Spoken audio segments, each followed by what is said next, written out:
Broadcasting Company. Sa balita, komentaryo, isyu, serbisyo publiko. Aksyon Radio! Sa Bacolod, Aksyon Radio! Aksyon Radio!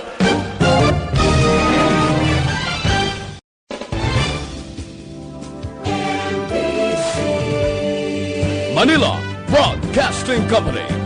Sa balita, komentaryo, isyu, serbisyo publiko. Aksyon Radio! Sa Bacolod, Aksyon Radio! Aksyon Radio!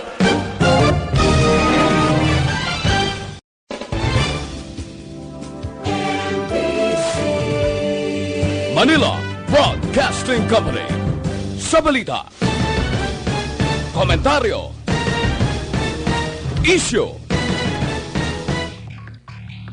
Actual Reports, second portion. Di kalidad, kag madalom nga mga analisis sa pinakainit na balita sa bilog na probinsya kag nasyon. Actual Reports, second portion. Patas kag balanse nga komentaryo sa mga issues kag mga balita nga nagaapekto sa mga pumuluyo sa adlaw-adlaw nga tanan. Action Reports, second portion. Upod sa veterano kag respetado nga komentarista, Action Fred Salanga. Karon nga adlaw Martes pitsa 23 na bulan sang Hunyo tuig 2020. Anano ang mga balita ka mga isyo para karon nga adlaw?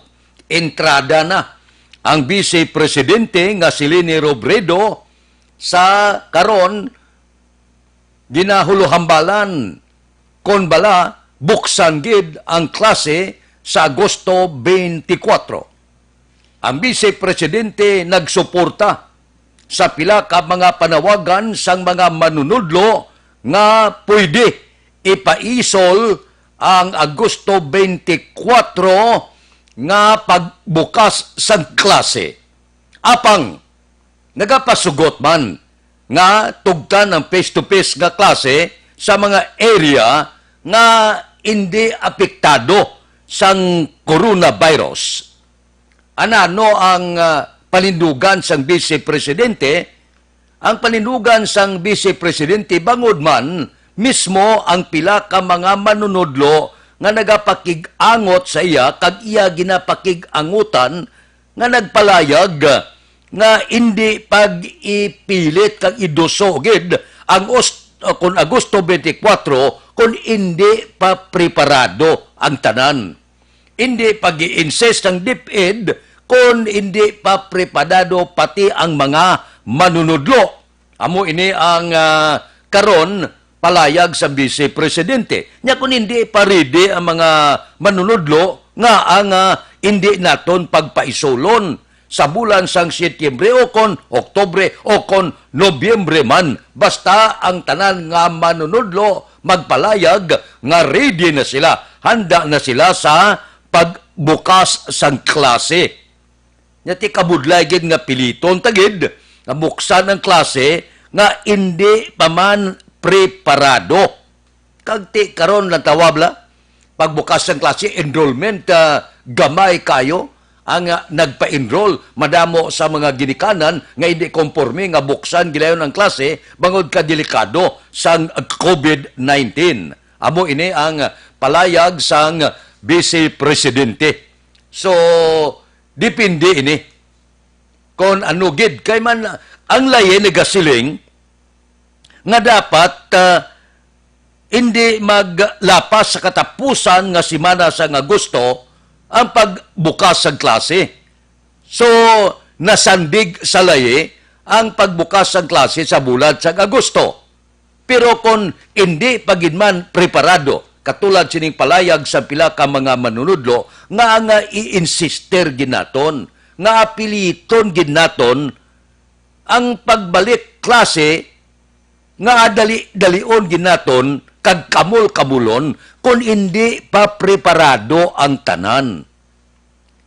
Labi na gid nga kadelikado pa sang panahon.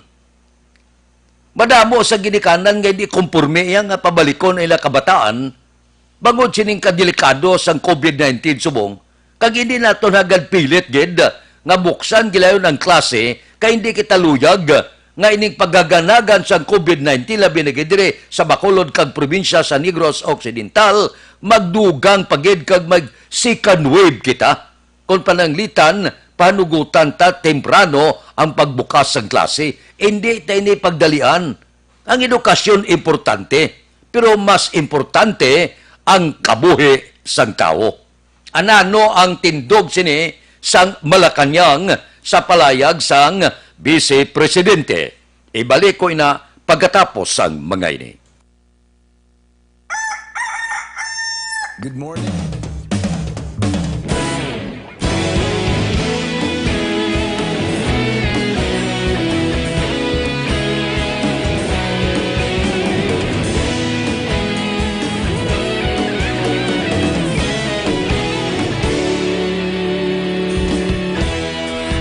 Pasing banwa, mabugnaw nga hangin nagadapyan na ikaw nang ginapamati ang namon ginasandigan. Tingog sang probinsya, kamatuuran ginapalap na minsay nga may dala paglaom kag kasanan. Tinuig na nagligan, ikaw gihapon ang ako nga istasyon sa pagbudlak sang adlaw sa pagtuhaw sang biton. Mga balita nga dala inspirasyon, aksyon radyo, Bacolod man sa gihapon. Padayon aksyon radyo, Bacolod saludo sa imo. Padayon aksyon radyo, salamat kisa pagserbisyo. Patas kag balanse, matuod nga mensahe, wala sang ginadang piligan. Padayon aksyon radyo.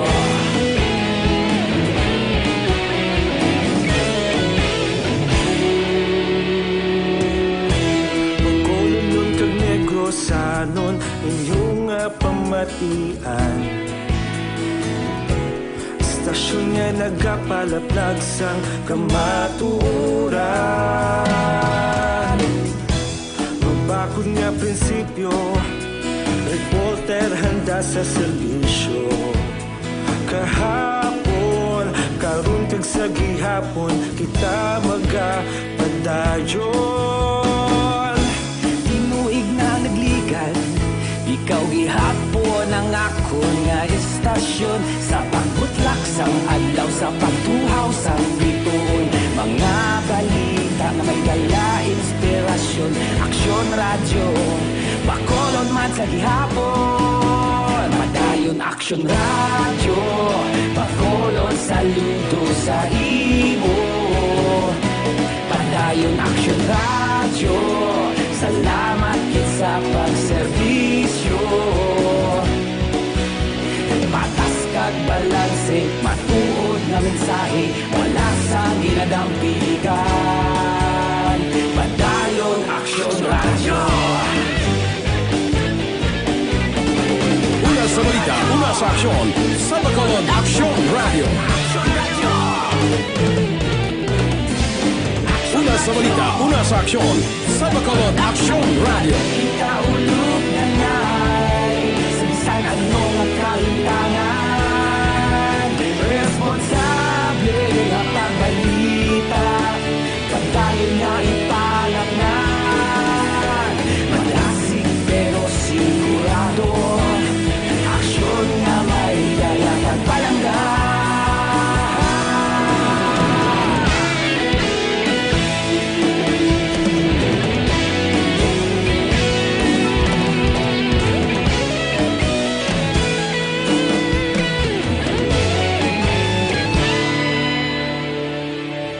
Padayon aksyon radyo, Bacolod saludo sa imo. Padayon aksyon radyo, salamat kit sa pagserbisyo. Padayon aksyon radyo, Bacolod saludo sa imo.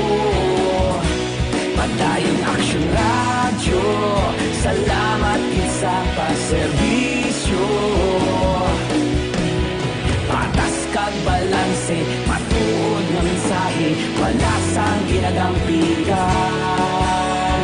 Padayon Aksyon Radio.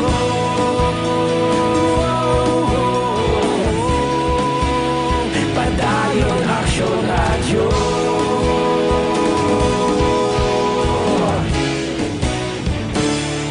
Standard Time, las 6:47, may sabat ang Malacanang sa palayag sang Vice Presidente. Siling sa Malacanang, laiya, amo ang nagamando sa pagbukas sang klase nga hindi maglapaw sa bulan sang Agosto kada tuig. Pero, may ikog ang palayag sa Malacanang. Kumadumduman ang Kongreso, nagpasar sang layi nga nagahatag poder sa presidente nga amo lang ang makahatag pizza kag bulan kung san o buksan ang klase, kung buksan sa Agosto o kung ipaisol sa lain nga mga binulan o kung ipaisol tubtob sa masunod nga tuig. Nagadepende kay Presidente Rodrigo Duterte. Kag nagadepende sa mga lugar nga ginigo sa kalamidad, ginigo sa COVID-19. Amo silingon, pwede iniya nga ipalayag sa presidente ang Cebu, hindi anay pagbuksan. Ang klase. Sa Negros, Bacolod, pwede buksan ang klase, kagiban pagin nga mga lugar, pwede inihimuon sang presidente. Bangod, kay ini siya gintagaan sang poder nga amo ang makareschedule sa pagbukas sang klase biyan sa bulan sang Agosto nga aprobado sang Kongreso. So, amo silingon, ang katapusan nga magadesisyon sini, bisan iduso pa sang DepEd, bisan iduso pa sang Commission on Higher Education, kag pila ka mga yamo reklamo sang DepEd nga idusoged kag ang depensa sa mga manunudlo nga hindi pa sila handa para pagbukas sa bulan sa Agosto, inatanan magadepende sa katapusan nga desisyon ni Presidente Rodrigo Duterte. Nagligad silang sa presidente, hindi ita magbukas klase kung wala baksin kag wala pabulong ang COVID-19. Pero sa nasiling tada may pagkulukambyo man sa pila ka mga suwestyon sang DepEd kag Commission on Higher Education. So, ang pagbukas ng klase, sa nasiling ko na ang katapusan nga may sesine, amo si Presidente Rodrigo Duterte. Aksyon Radio Philippine Standard Time, las 6:49. Mabalik kami pagkatapos ini. Ang Dr. Alfred's Green Coffee. Padayon Aksyon Radio.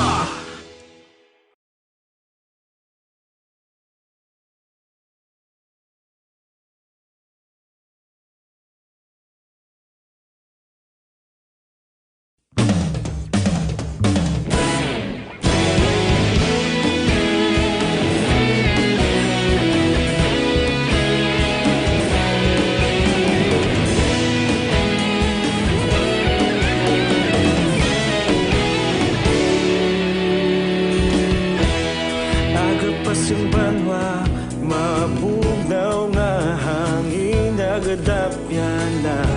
Ikaw nang ginapamati ang namon ginasandigan. Tingog sang probinsya, kamatuuran ginapalap na.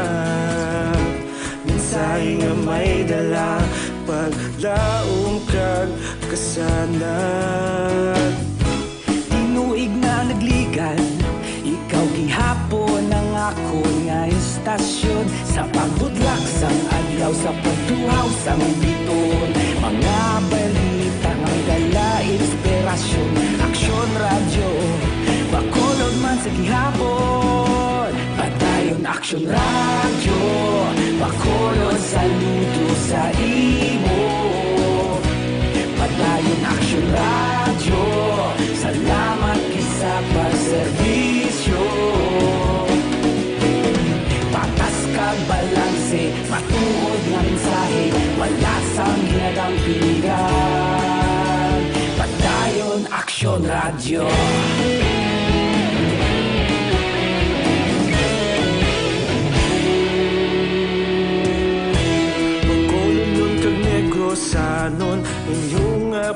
pamatian. Istasyon niya nagapalaplag sang kamatuuran. Magbakod nga prinsipyo, reporter handa sa serbisyo. Kahapon, karun kag sa gihapon, kita magapadayon.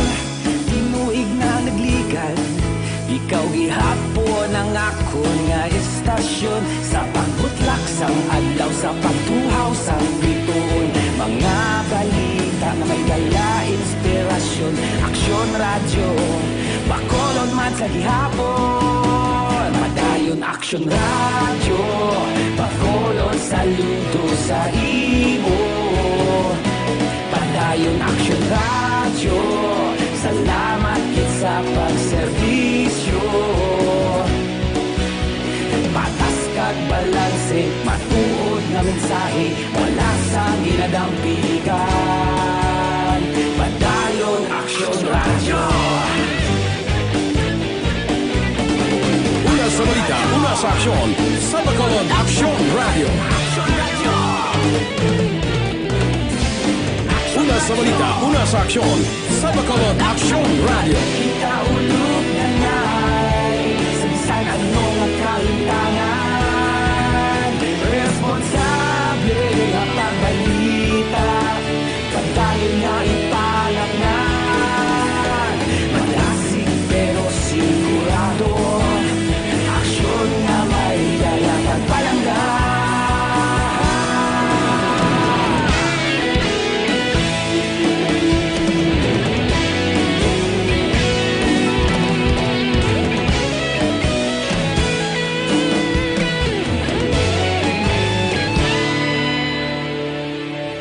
Padayon Aksyon radyo, Bacolod saludo sa imo.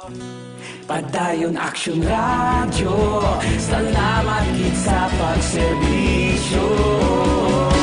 Padayon Aksyon radyo, Bacolod saludo sa imo. Padayon Aksyon radyo, salamat kit sa pagserbisyo.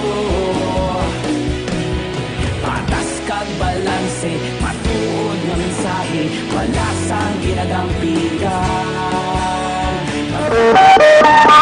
Aksyon Radio Philippine Standard Time, Lasay 54. Wala pagyapon mapirmahan ni Presidente Rodrigo Duterte ining anti-terrorism bill. Tipunon ang tanan nga mga opinyon, tipunon ang tanan nga mga reklamo, kabay pantanan nga sektor pamatian ni Presidente Rodrigo Duterte subong nga semana antes niya nuan nga himuon layi ining anti-terrorism bill. Maayo man no? Pamatian ang tanan nga ahensya sa gobyerno. Anong opinyon nyo? Anong ara dira sa among kasugtanan ukon ang anti-terrorism bill nga hagna nga pwede nga padayunon nga hindi maglapas sa kinamatarong sang tao. May ara mada posibilidad nga mga nabutang dira nga pwede ibito sa presidente. Di hulaton ta ini kung ano nga mga seksyon kag anong mga hagna nga ara dira nga pwede ser ilargada sa presidente o kung ang tanan nga nabutang dira ilargana nga mangin lain ni Presidente Rodrigo Duterte. Maayo man niya. Bisan paano kuwaon ang tanan nga side, kuwaon ang tanan nga mga opinyon sa nagkalain-lain nga ahensya sa gobyerno plus kung pamatian ang nagkalain-lain mga sektor plus ang pila ka mga nagasinggitan nga dapat ibasura ining anti-terrorism bill. Sini nga semana, tipuno na ang tanan nga mga opinyon, tanan nga mga reklamo nami gani kung tipunon sa presidente, tanan nga mga hindi konforme, tingbon kag pagkatapos amo ang pagdesisyon kung bala may ibito sa among bill o kung ang tanan nga nasulat na ilarga ni Presidente Rodrigo Duterte. Amo nang pabuto naton, amo man na ang ginasinggitan sang pila ka mga human rights nga grupo, pila ka mga grupo sa mga estudyante, kag pila ka mga grupo nga ara sa wala kag ang pilaman ka mga kauturan naton nga ara ya pro administration nga nagasiling dapat na, subong na, pirmahan na ni Presidente Rodrigo Duterte kay siya man ang nagduso urgent sa Kamara nga ipasar ang anti-terrorism bill. Aksyon Radio Philippine Standard Time, Lasay 57. Mabalik kami pagkatapos ini. Sa dinami-dami ng usapin ngayon tungkol sa COVID-19, nangingibabaw ang tanong tungkol sa expanded testing. Ano nga ba ang expanded testing?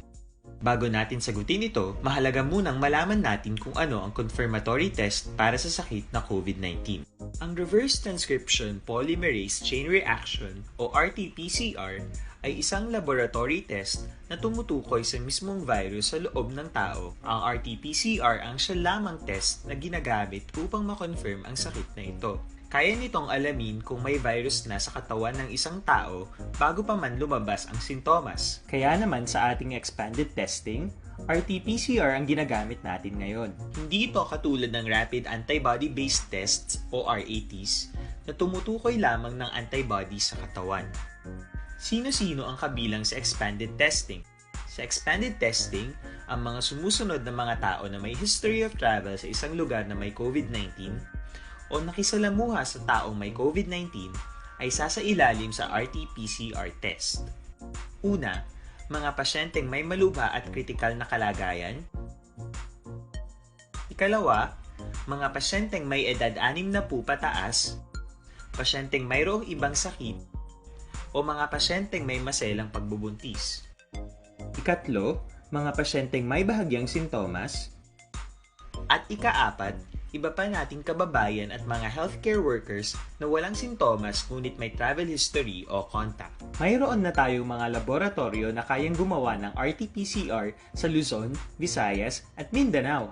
Sa kasalukuyan, layunin ng ating gobyerno na tumaas pa ang health system capacity ng bansa upang matest sina lolo, lola, kuya at ate na pasok sa populasyong kailangan ng testing. Ginagawa natin ito upang mabigyan ng tama at agarang atensyong medikal ang mga pasyente at para matukoy ang iba pang tao na nakasalamuha nila. Mahalaga ang pagpapatest sa paglaban sa pandemya, pero mas mahalaga kung mapapanatili ang kalusugan ng ating katawan. Mas mainam kung lalabanan natin to ng sama-sama. Ika nga, prevention is better than cure. Mag-exercise, kumain ng tama, practice cough etiquette, sundin ang 1 meter rule sa physical distancing, maghugas ng kamay, at higit sa lahat, kung maaari ay magstay at home. Samahan kami sa susunod na video para malaman ang kaibahan ng RT-PCR sa RATs.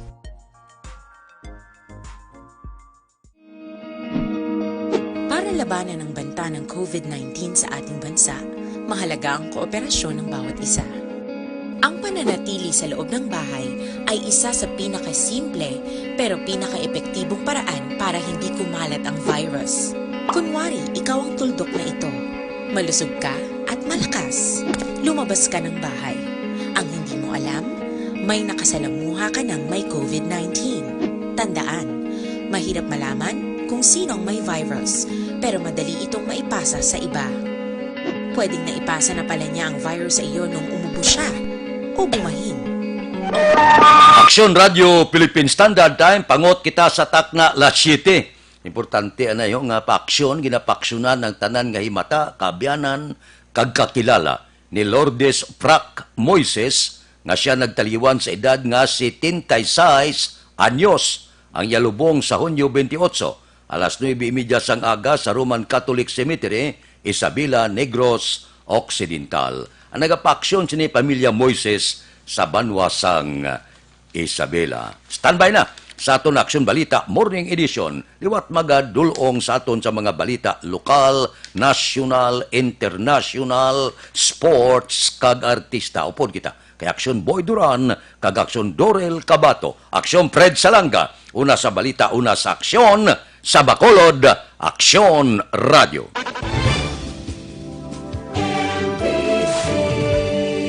Manila Broadcasting